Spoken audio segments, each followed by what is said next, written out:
welcome back to Beating a Dead Horse. As always, I'm your host, Sean McKinda. And I'm your host, Jackson Keller. And this week, we're talking about A Wrinkle in Time.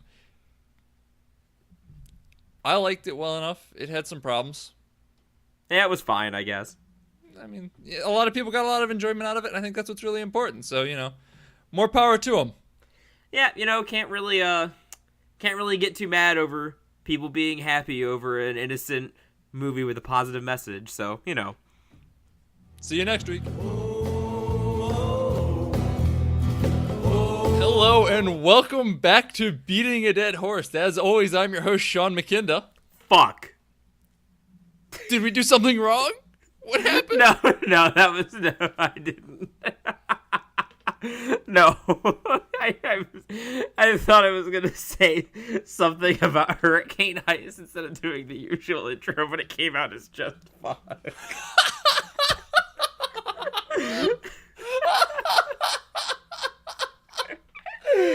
Oh my god, I'm leaving that in. Yeah, so we didn't actually have all that much to say about A Wrinkle in Time. So we went and saw a second movie, which was Hurricane Heist.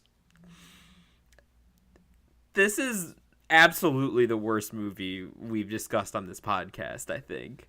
Also, we're gonna get into spoilers right away, but also fuck you because you should not care about spoilers. You don't care. From this movie. You don't even know this movie exists. We tricked you. You even thought this was a Wrinkle in Time video. Well, buckle up. We're talking about Hurricane Heist. It's the only thing that we have to talk about. All right, just sit there and listen to us be mad about Hurricane Heist for whatever. So, Hurricane Heist. There was no reason for this movie to be as aggressively mediocre as it was. That's the phrase I would use to describe it. Aggressively mediocre. Which is just absolutely the worst kind of film. Because, we saw A Wrinkle in Time. I had a lot of problems with it. I had a lot of problems with the writing. I had a lot of problems with the structure. But, even though I didn't really enjoy it, it's not the sort of movie, as we said in the other intro, in the fake intro, that is worth getting upset over, even if you didn't like it, just because it's sweet and it's got a nice message and it's giving girls role models and doing all this nice stuff. So it's got a soul. It's so fucking earnest. That's the big thing. It's so fucking earnest and it's so It's good. got a soul. This movie has no soul. It's an empty husk. And it didn't have to be that way. Because you take the premise, stupid as it is, take the premise of we're gonna rob a bank, the treasury, whatever. The title explains itself. We're gonna do a heist in a hurricane. Perfect. Plenty of great opportunities. Oh shit, that's what that means? It truly is the most subtle and nuanced title of the century. See, I was really the entire movie I was waiting for that title drop because that's really the only way that I know what the movie's about.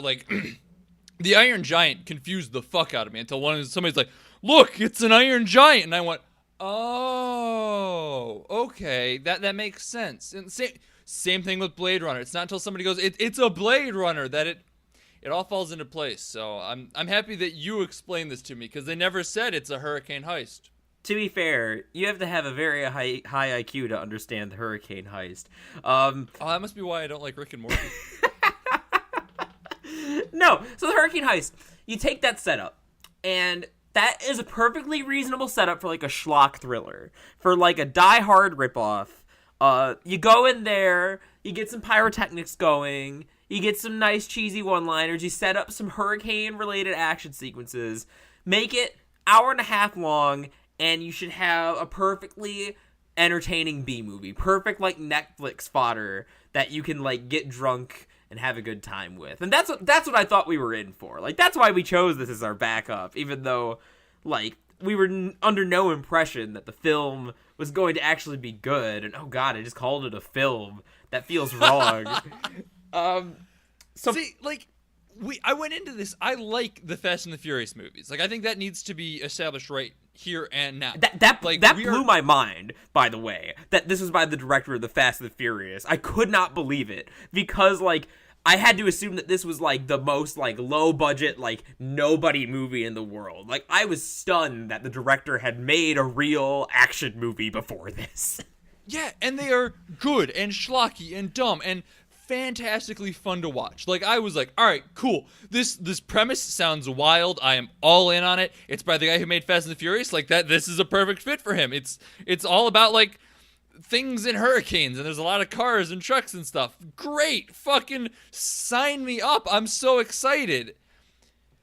I didn't think an hour and a half could last as long as it did. I literally checked my phone afterwards and was shocked that only an hour and a half had passed. I swear to God I was in that theater for like 4 hours. It was agony. I literally turned to my girlfriend at one point and said, God, I need a drink, and thought about going out to check and see if the theater had a mini bar. And the only reason I didn't is that I had to drive home afterward.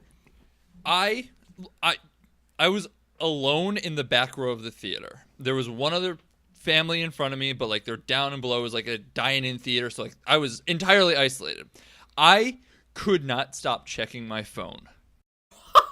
It's like you're waiting to get off your shift at work. Oh, no.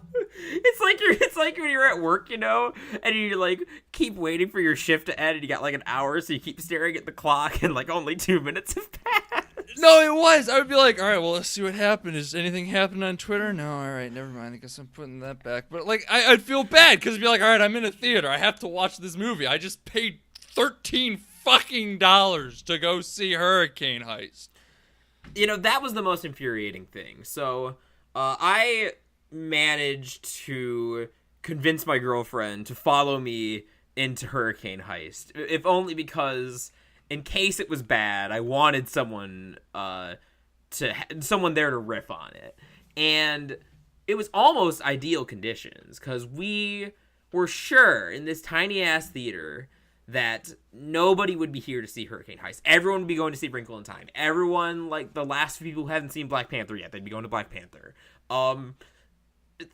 But here we are. The movie is 20 minutes in. We think we have the theater all to ourselves, so we can be as loud as we want with, you know, making quips, cracking jokes. We think we're going to have a great time with Hurricane Heist, no matter the quality of the film. And these motherfuckers come in like 15 minutes after the movie started and sit down, and then we have to be quiet and respectful of their Hurricane Heist viewing experience. Well, I hope it was worth it, guys. Hope it was worth it. Oh man, I don't think the people I saw it with liked it either, honestly. I mean, I went by myself. I should clarify that. I sat through this completely alone.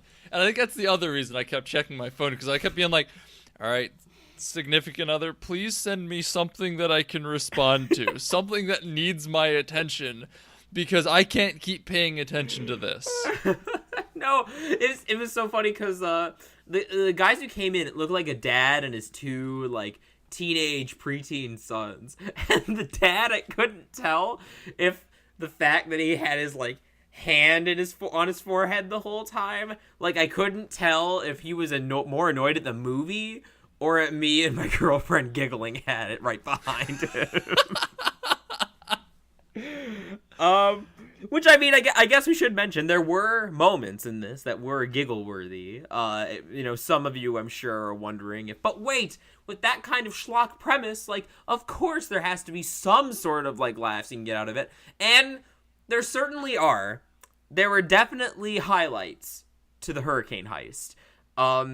None that make it worth it. No, like, I don't even know if I'd recommend looking at a fucking YouTube compilation. Like, it's just not. Like, they're not funny enough. Although granted, some of them, like at the beginning when they're expositing the tragic backstory. So our main character is a meteorologist. He's our John McClane of the tale. And so let's give a quick plot synopsis here, because you know we're 8 minutes in and all we've done is yell about this so far. So you know, I mean, the fact is that our theater-going experiences were more interesting than the Hurricane Heist itself, unfortunately. Entirely. So, but just so we're all on the same page here, our John McClane figure, our everyman, trapped in this wacky situation, is Alabama boy. I don't remember his name. His brother's name was Breeze. I thought Reese. It's Reese and Will. No, it's Breeze. I looked up the cast list. No, it's not. It is Breeze. It is Breeze. You are fucking lying. Dude. What the fuck I will is sit Breeze? here and wait. You Google it because I was like, are they saying Reese or Breeze? Because Reese is a real name. Wait. Breeze, as in like a breeze. As in like a hurricane. As in weather.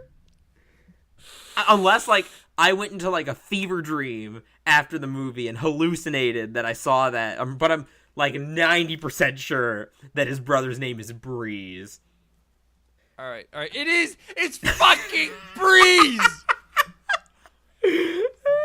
No.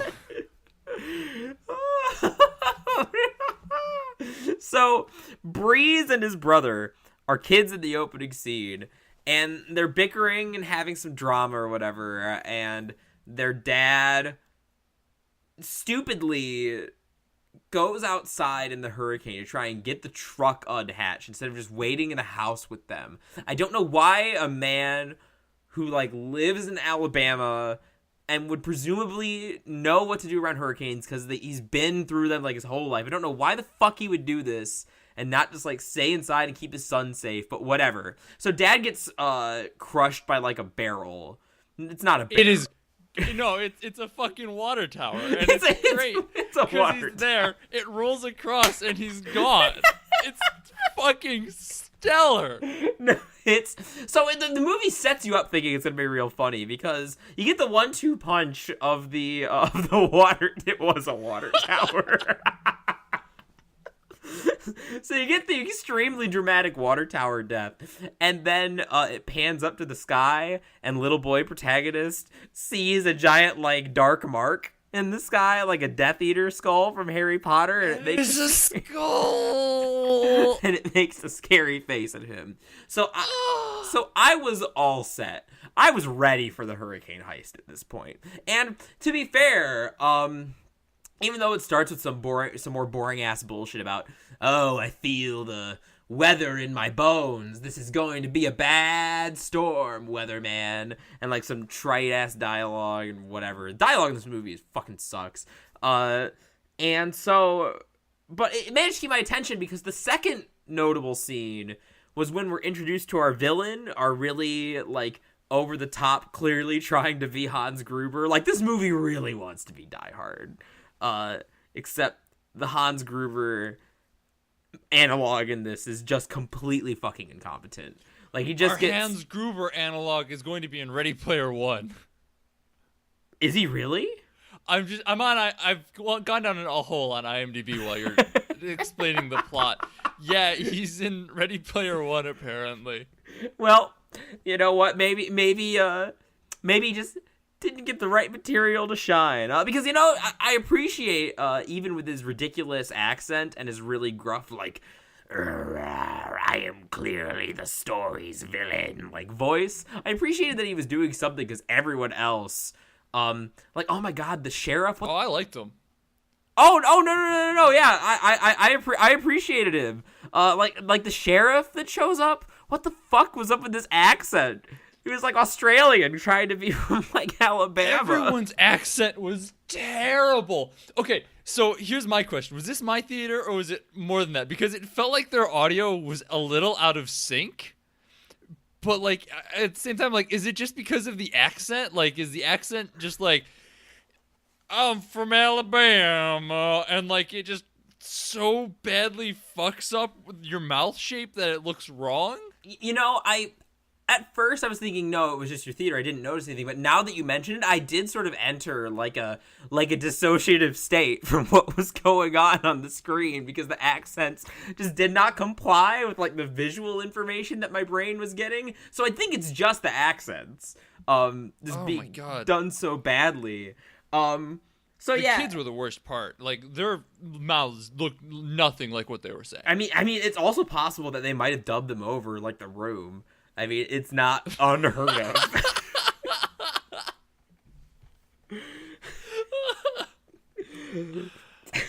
Oh, no. So, So you might think the movie sounds like it's a rip-roaring good time. And it appears to be going that direction a little bit, because when we're introduced to our villain, we're also introduced to our female lead. And at first, I think, like, because the Hans Gruber analog is very clearly the villain. You know that from the start, just from his voice.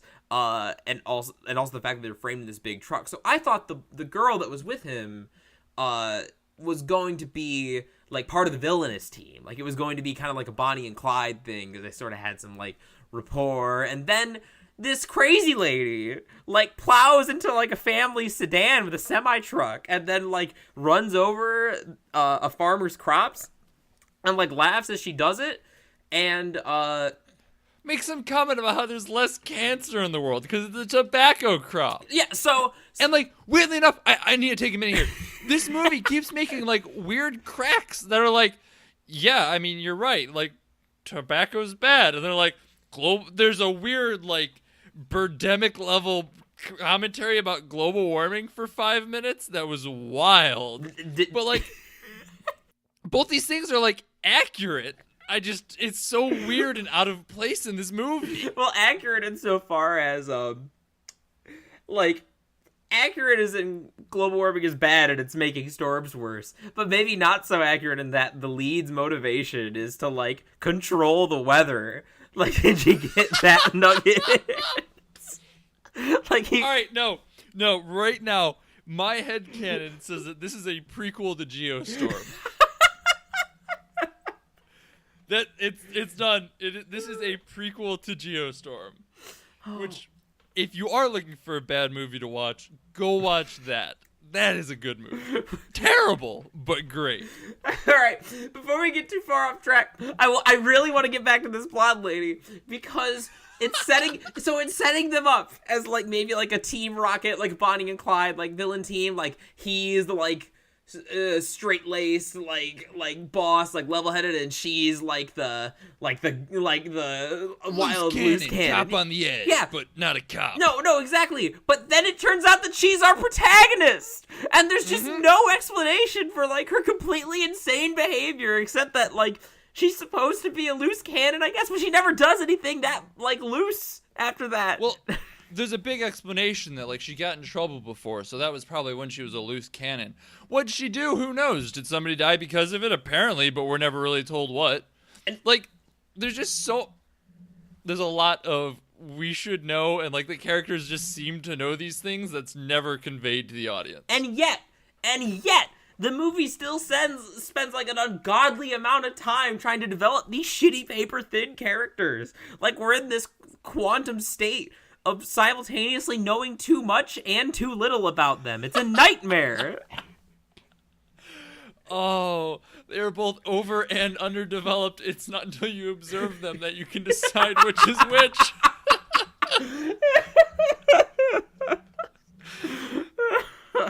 Oh my god. So now, I want to see if you had the same reaction, because until this point, pretty much, like, it had started to move a little slow, but, like, after the, like, psychosis of our female lead, like, I still held out a little bit of hope that this might be a fun ride. For me, that hope went pretty much completely out the window the moment that they started tranking the soldiers with darts instead of shooting them. Because to me, that signaled that we're taking this crazy premise, this crazy out there schlock premise, and we're going tame with it. And I know it was narratively justified by the Hans Gruber boy being a soldier, not wanting to shoot his fellow soldiers. But also what this movie really could have used in its action scenes was some gore. Make it exciting. Make something happen. But instead, they just sort of fall asleep. And then they're put in a cage. And then screaming happens. And lots of running around in rain. So, like, the weirdest part about this whole thing is, like, people just start dying all of a sudden. And it's the good guys killing everyone. Which, like, I guess it's supposed to be like some sort of inversion of a trope or something. But it just comes off as weird and off-putting. But no, as to answer your question as to when did I decide that this was not going to be an enjoyable movie, when the two kids in the back seat started monologuing at each other. I basically lost interest from the word go. That's fair. That's fair. I think there was enough after that, like sprinkled throughout, to make me think like, okay, this is gonna get real crazy. Like I was sold after that. Like I was worried at first with the kids in the monologue, but after the water tower and the skull, like I was cracking up and I was ready for it to get nuts. And then sometimes it makes good on that. My favorite scene in the whole movie, and normally we tried to keep our laughing quiet because, you know, there were other people in the theater and we didn't want to totally ruin their bullet storm. Not bullet storm. Why did I call it bullet storm? Okay. Their hurricane. Oh man, you owe Randy Pitchford $5 now. So we didn't want to totally ruin their Hurricane Heist experience and try to keep our laughing quiet. But there was one scene, the setup of which I don't even remember how this went down, but it's after the storm is well underway and the henchmen are coming after our heroes, and they have Breeze. They have Breeze as a hostage, and they're trying to negotiate to get Breeze back, and they tie themselves down with cables and blow up the the skylight of this mall, and then all of the dudes go like flying out, including them, but they're on the cable, so they just like dangle in the wind for a little bit, like those like wobbly boys that you see in front of used car dealerships. and so here was my question for that scene. What was their plan with Breeze? He was right there. Like, what happened if he just got, like, sucked out and, like, thrown into the wind, like Team Rocket style? That wasn't a very good plan. I know they had... Well, no. Jackson, listen, okay? They had the football code.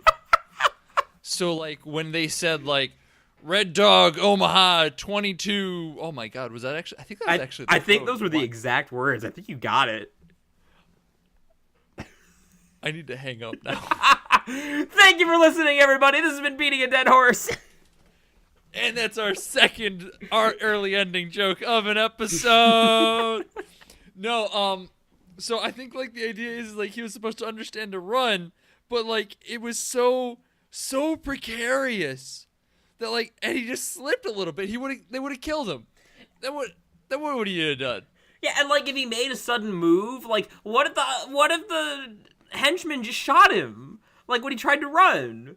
Like where did he think he would go? Like that was my question. Like I know, like I got that, like that's what he was telling him to do, but my brain was just like, how do you expect them to do this? And then there was that, I'm just jumping off a completely unrelated tangent here. Just like the movie did when they go try to make that fucking car bomb. They get all the ingredients for like the fertilizer. Oh yeah, it just goes nowhere. Yeah, it just fizzles out. Like they don't make a big old bomb. Like that could have been fun. That could have been exciting. God, this movie felt like it should have ended like 20 times. It was so long. Yeah, and like that whole car bomb scene too. It's all about him not wanting to blow up his like super weather chasing tank car, and like he finds his car, is like, oh, it's safe, I'm so happy, and then like it's gone. We don't talk about it the rest of the movie. That screams to me like they were gonna do a car bomb scene, but like maybe they ran out of money.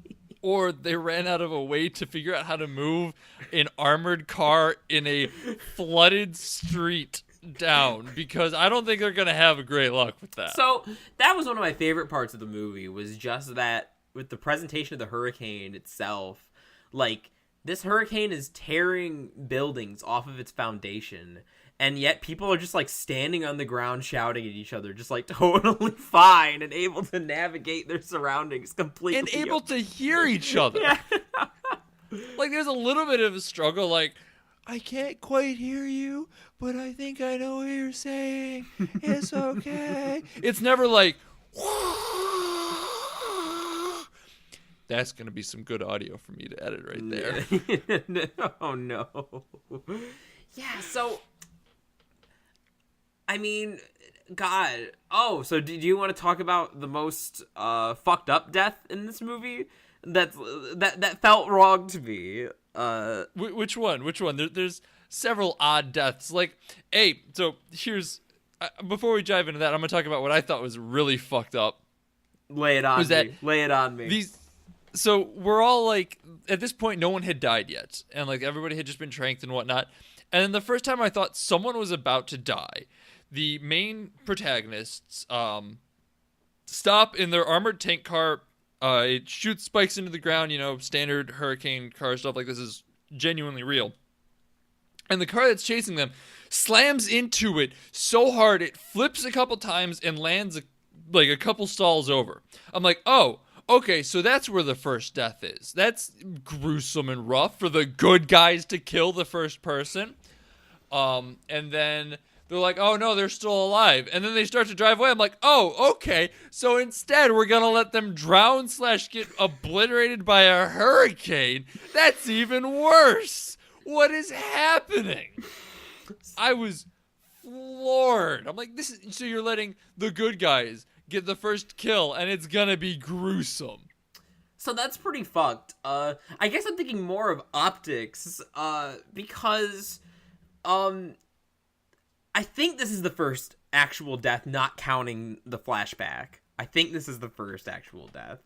Is in the first chase with the henchmen. Some of the henchmen get, like, minor characterization. Other henchmen don't. And, I don't know. It just seemed... The hubcap? Not the hubcaps. Although that was excellent. That one's getting talked about. Yeah, no, we'll come back to the hubcaps. I don't even remember the death itself wasn't particularly memorable, but just the fact that, like, of the henchmen, the boss had, like, this girlfriend. This black girlfriend. She gets a decent amount of screen time and it makes you think she's gonna be like a character. And then of the henchmen, all the generic henchmen, the movie kills her first, which I felt like was super fucked up. Yeah. Like, she shows up, kisses him, kind of hangs out in the background a little bit, and then blows up. Like in this kind of movie, like, the henchman's girlfriend is a character that, like, in the algorithm of death in these sort of movies, like, that's a character that is pretty much, like, guaranteed to bite it one way or another in most cases.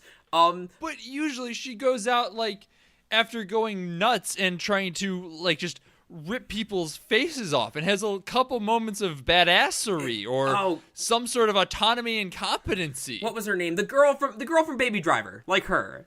Yeah, and so, and like, the fact that, like, it builds her up just to have her get, like, so it's amazing, like, all the, like, creepy shit that sort of happens at once with this moment, because we get, like, a fridging for the villain, we get, like the first on-screen death is a black person, which in and of itself is super fucked up, especially considering there's, like, she's, like, the only person of color in the movie, I think.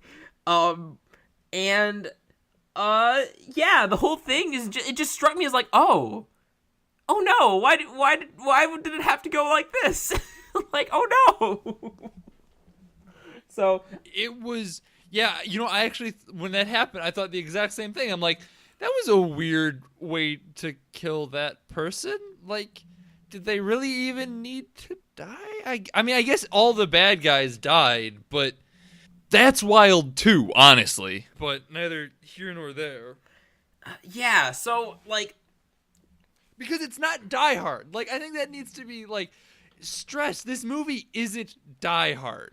It wants to be, but, like, where Die Hard, the stage is set by him just, like, killing people right off the bat, and, like, there's no mercy shown anywhere. In this one, they're like, oh, no, it's going to be merciful. There's going to be no blood, yada, yada, yada. And then all of a sudden, people are just dying left and right in grisly and terrible ways. Like, I gotta talk about the hubcap really quick. You give it to me, Sean. You take the wheel on this one. So if I can find the GIF, I will post it as soon as this goes live because it is spectacular. A couple people I follow tweeted about it, and it's so good. So they realize that this movie has a weird amount of foreshadowing in it, but it's not good foreshadowing. It's just kind of like light. So they watch a couple hubcaps fly off a car, and they're like, pew, go by, and they're fast and deadly. So they realize that they can use this bag of hubcaps that is hanging from a street lamp for some fucking reason as weapons. And so he cuts it down and then just starts chucking them into the wind until one of them takes in the right way and embeds itself in a man's chest. By some miracle. Like, this is a blind, he's just throwing them from behind cover, not looking. And of all the places for these hubcaps to go, the one just zings right into this dude's chest. What? I like how I gotta admit that I love the setup for this nonsense. In a more fun movie, like, I would just be 100% applauding this because it happens right after either they run out of ammo or the main character's like, no, I don't know how to shoot a gun because I'm just a weather boy, and like he goes and finds the fact that he finds them in a bag on the street is what sells me on this being the greatest moment in cinema history. This would be like perfect in a Kingsman or something like that. Yes. Some sort of kind of pseudo ultra violence, a kick-ass where people are dying in weird and wacky ways all over the place. And this ain't that movie. Speaking of Kingsman, there was another time where I was afraid that they were setting something setting something up to like pay it off in a really like Person Burger sort of way when they have the shredder with the guy, and I didn't think they were going to actually use it on the guy that they were saying, but like I thought maybe one of the villains, maybe even the main villain, was going to get like kicked into it at some point, and there'd be a really gross like shredding scene. I'm really glad that didn't happen. Although, you know what? Yeah. If the movie in general was just gory and had some like bite to it, then maybe I would want that to happen. Maybe that would have been exciting. Maybe something could have happened instead of just this nothing, this empty vessel of a movie, this complete, like, waste of my life force sitting in this theater. Real talk, though. Like, if this movie was R, it probably would have been good. Like, had amped everything up by, like, 2%, brought it to just a hard R, because, like, a lot of times people are like, oh, and then never actually says fuck. So, like, I wonder if this was intended to be an R, and they're like, nah, man, it's like Fast and Furious. Those wouldn't sell as R's. Make it PG-13. And they dialed everything back because, like, give this 2% more violence, and it would have been real fucking crazy and probably the schlocky ride that we wanted it to be. I mean, thinking about it, what reason did they have to try and make this PG-13? Like, was some executive stupid enough to think that making this PG-13 would help it sell more tickets? Because, A, this movie's not selling tickets no matter what. But maybe if you make it R, maybe you might get enough people like us, like, talking about how crazy and schlocky it is, and maybe recommending people to go see it. Because your teenage audience, like, that you're supposedly going to want to bring in with your big thriller, they're not going to go see this. They're going to go see Black Panther again. You know? Like, why? I think, like, in any other frame of window of the year, like, I mean, throw this in January, to be perfectly honest. But I think, in comparison to Black Panther and everything like that, I think that you are right, but I feel like, in general, this movie, I understand the decision to make it PG-13. It falls in line with all the other Fast and the Furious. The marketing had a very similar vibe to Fast and the Furious. The director is obviously the guy from Fast and the Furious. It makes sense in my mind to try and make it a PG-13 movie. You know, I just think the movie suffers for it. You know what? That's fair. I guess, like, yeah, like, I didn't know this was directed by the same guy who directed Fast and the Furious, and I mean, I guess if you're trying to pitch this as the next Fast and the Furious, I mean, first of all, you're gonna need The Rock. But I mean, can you imagine if this movie did star The Rock? Like, that would have been a big improvement. Did you get the trailer for Skyscraper before you? No, it didn't. Are you familiar with this at all? No. It's The Rock in big fucking Nakatomi Plaza.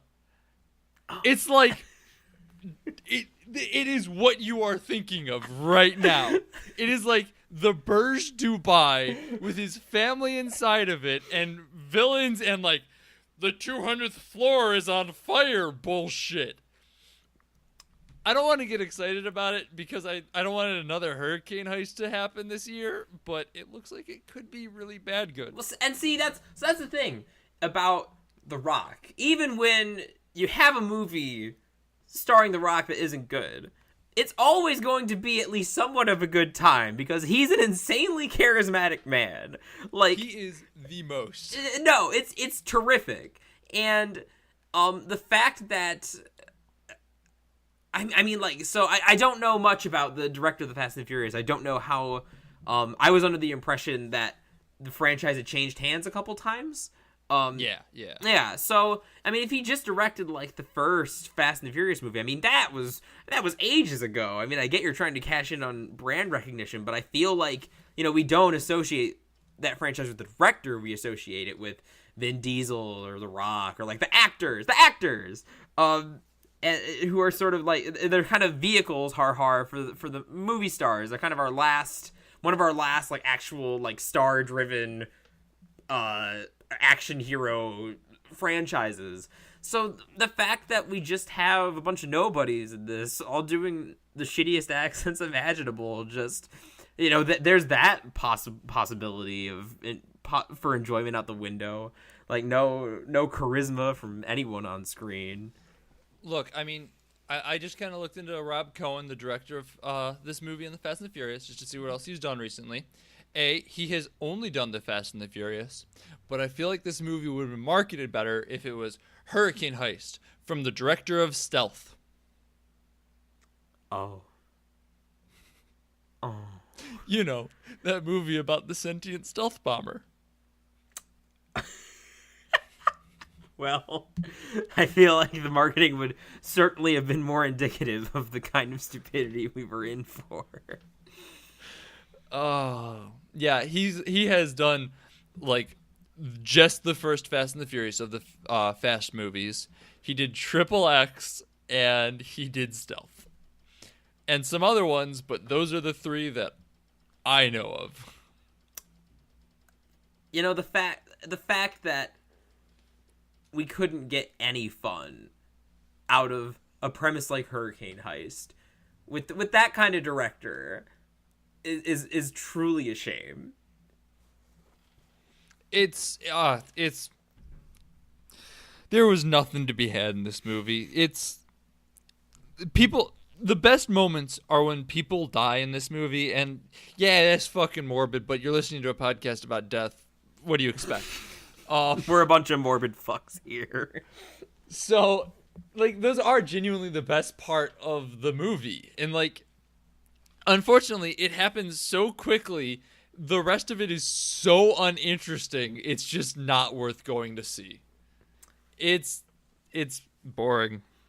You know, as a rule, maybe not as a rule, but maybe just the kind of person I am when it comes to movies or media or art in general. I'm very... I have harsh criticisms of them often, but I like to try and see the good in a film. Like, try to think about what that movie-going experience may have had to offer me in some way, even if the end result is still kind of a train wreck. So it's very rare that unless I'm really passionate about the franchise, it's like a sequel to something I really care about, it's very rare for me to be genuinely upset about having seen a bad movie, because usually I got something out of it. Something, like one memorable scene, one kind of interesting concept that was half-baked. There aren't a lot of occasions where I felt like a movie was truly a waste of my time. Well, folks, you heard it here. The hurricane heist is the biggest fucking waste of your time I could possibly imagine. Stay far away. If you think you're in for schlocky so bad it's good fun, watch literally any other action movie, please. If you want to take my recommendation of it's got really funny deaths, go watch Wish Upon. That's a horror movie that's wild. That's a good one. Other than that, though, yeah, no, it's got nothing. It's like there's just swaths of boring, bad accents, dumb ideas, weird cuts from place to place. Did you ever figure out the layout of this fucking town? Oh God, no. I mean, because like we keep driving in the same fucking place. Like we just keep going back and forth in the same area, and I never figured out what the fuck this town is supposed to look like.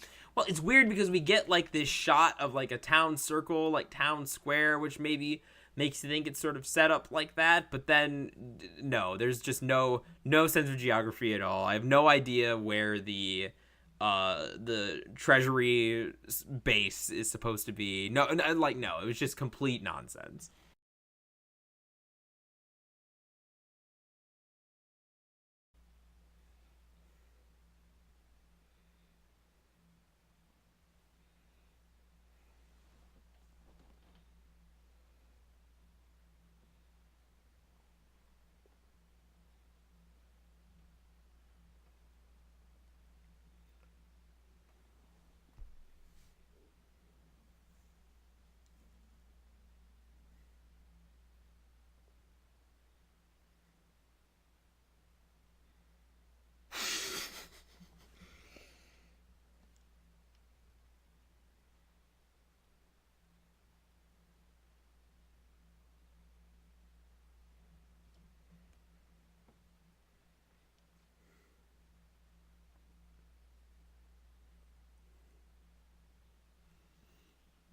I mean, and that's the really stupid thing, is that the premise is that they're like locked in by this hurricane. Like the premise is that that's the whole point of like a Die Hard style thriller. A Die Hard style action movie is that it takes place at a single memorable location that you can easily navigate and like know how to like work your way out of.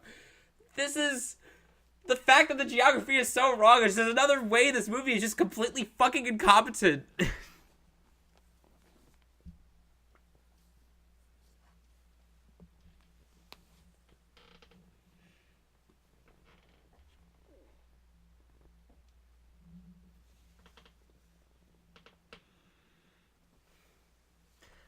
Are we truly done?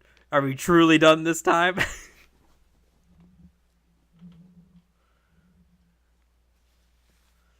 Well, let's purge this from our souls, and hopefully we can get on with our lives.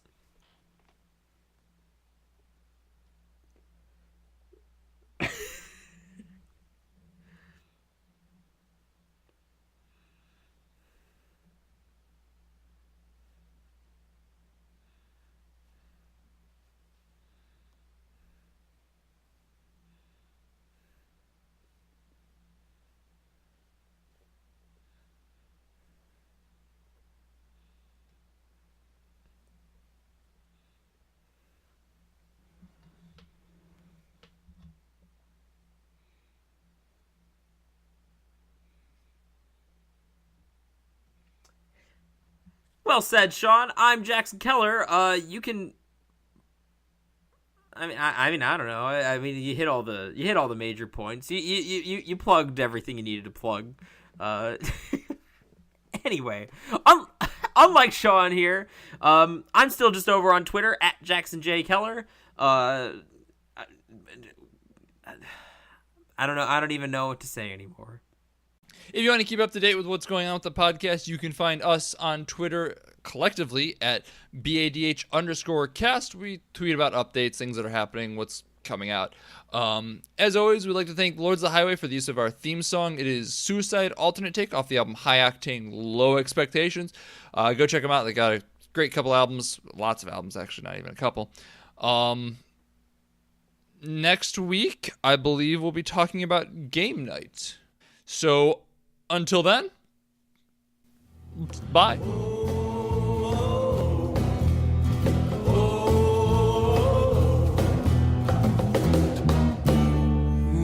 Won't you go into the ground? Don't you go